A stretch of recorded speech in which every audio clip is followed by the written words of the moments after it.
Witnesses said at least 100 were killed, and they expected the army to return after dark. We asked them to stop all their fires, but they didn't reply. The shooting was direct to the people. They shot the people in the head and in the chest, direct. So they were trying to kill the people, not terrifying them.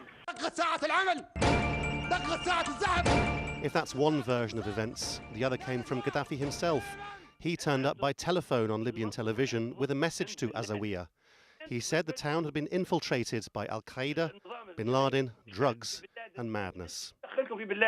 The demands come from bin Laden. You AlJazeera people are substituting the popular and Jamahiriya system with bin Laden. Bin Laden cells have been operating here for months. His operatives are provoking and brainwashing your children, inciting them to launch attacks. The enemy perpetrating the killings of our children, operating from mosques or elsewhere.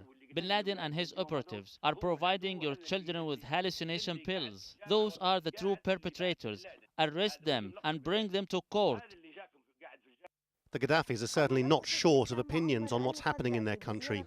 While his father was blaming Al-Qaeda and drugs for the revolts, Saif al-Islam Gaddafi once again accusing the outside media of invention and lies. We have to understand that the conspiracy against us is not coming from Libyans. It is coming from our Arab brothers. They have used their media to spread lies and deception. Tomorrow, all media is coming and they will film everything. There is also an investigation committee, which includes foreigners. You will discover that we were deceived. You will find that this was the biggest lie to Libyans in our history. As well as all these observations from the Gaddafis, Libyan TV has been showing other pictures aimed at putting the fear into the opposition. It isn't clear whether these men are alive or dead, though at least one is still moving. There was a message as well: give all your weapons in and we won't harm you. It's unlikely to be believed by the protesters. It's hardly surprising the government wants the opposition to agree to a weapons amnesty. These images from Misrata in the west, said to be the scene of new fighting after falling to the opposition, suggest the uprising has as many heavy weapons as the army. During his latest address, Gaddafi offered the opinion that Libya's tribal leaders, some of whom have been meeting in Al-Baida, should be taking more responsibility for local government and controlling their young people, though here they said they were more interested in the United Nations coming to save them. Gaddafi said he himself had become more of a symbolic leader of Libya. As the Arab proverb says, if you carry a leaking water bag, it will make your back wet, and it is your responsibility. It is none of my concern anymore. This was an address different in tone and content to his speech of Tuesday night. Wishful thinkers might hope it sounded almost valedictory. Or perhaps in arguing that he isn't really leader and therefore isn't in charge, it was simply a denial of responsibility. May peace be on AlJazeera and its people. Lawrence Lee, AlJazeera.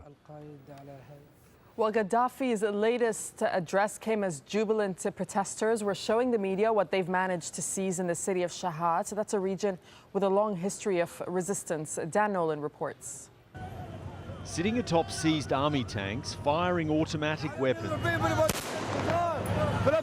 These men are celebrating a war that hasn't yet been won. Like most of Libya's eastern cities, Shahat is now controlled by the people. Some are giddy with their newfound freedom, joyriding in tanks that once belonged to Muammar Gaddafi's regime. These are ruins from the previous terrorist regime. This is what Gaddafi used to kill our children. Shahat is in a province of Libya called Green Mountain, famous for its resistance led by Omar al-Mukhtar against Italian occupation a century ago. Media reports now emerging from Shahat and nearby Al-Baida say peaceful protests on February 17 were met with live fire from Gaddafi's troops. Sympathetic soldiers are said to have opened up military warehouses to help civilians defend themselves, creating a new chapter in Green Mountain's history of resistance. Further east in Tobruk, video from the local airport shows the intensity of battles that raged here. Hundreds of bullet casings lie on the ground, while inside, blood-stained floors show a passenger terminal that became a war zone. Thank God we won. They had weapons, but we had stones. God helped and we won. All Arabs must do something to stop this Goliath. Where is the United Nations?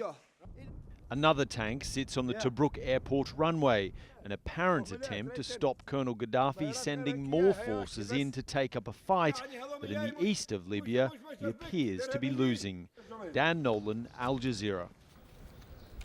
Well, tribal leaders in eastern Libya have been meeting to denounce the government in Tripoli. Among them were military commanders who have refused Gaddafi's orders to open fire on protesters. Tribal elders and army deserters say they're forging a new future for Libya. Among those diplomats who have pulled away from Gaddafi is Libya's Deputy Ambassador to the United Nations, Ibrahim Dabbashi. In an interview with Al Jazeera, he demanded the UN take a stronger position. Dabbashi also called on the international community to impose a no-fly zone over Libyan cities. We are very worried and we reject any foreign military intervention in Libya. That's why I came here today to put a call out there. After the events we saw in Zawiya today, I address my words directly to my dear two generals, Al-Mahdi al-Arabi and Muhammad al-Isawi, because their role are crucial at this stage. And I say to them that you have proved your courage to us in the past, and you are known for protecting the people from mercenaries and those who kill our people. Your honor and family and military pride does not allow you to go against the will of the people. Especially at this historical juncture, a choice has to be made between good and evil. Your brethren have fallen dead on the streets of Libya. Today, tens were killed in the town of Zawiya under your watch. How will you face God? There is now a kind of unacceptable intervention by the UN in an attempt to impose a no-fly zone over the Libyan cities. We are confident in the power of our people, and this is the reason why I have urged the two generals to act. We have enough willpower, enough courage and people and resources to fight against this oppressive regime. But we want protection from the air because Gaddafi has mercenaries from Serbia and Ukraine, and they are using them against the people in Libya. Abdurrahman Shalqam is still the representative of Libya at the UN, and I also continue to hold my position alongside my colleagues. But our first demand is the imposition of a no-fly zone over Libya. That's our key demand. Let's get more on all these developments from Ibrahim Sahad. He's the Secretary General of an opposition group called the National Front for the Salvation of Libya and joins us now from Washington, D.C. Mr. Sahad, good to talk to you again on Al Jazeera. We heard there Libya's Deputy Ambassador to the UN saying that he rejects any foreign military intervention, but he's calling for a no-fly zone over the skies of Libya. Is he right? Well, nobody calling for military intervention, but intervention from the United Nations and from the international community is very welcome at this stage, especially by imposing no-fly zone that will prevent Gaddafi from using his air force to shoot at the people and to raid the cities, and also it will prevent him from flying the mercenaries to Libya.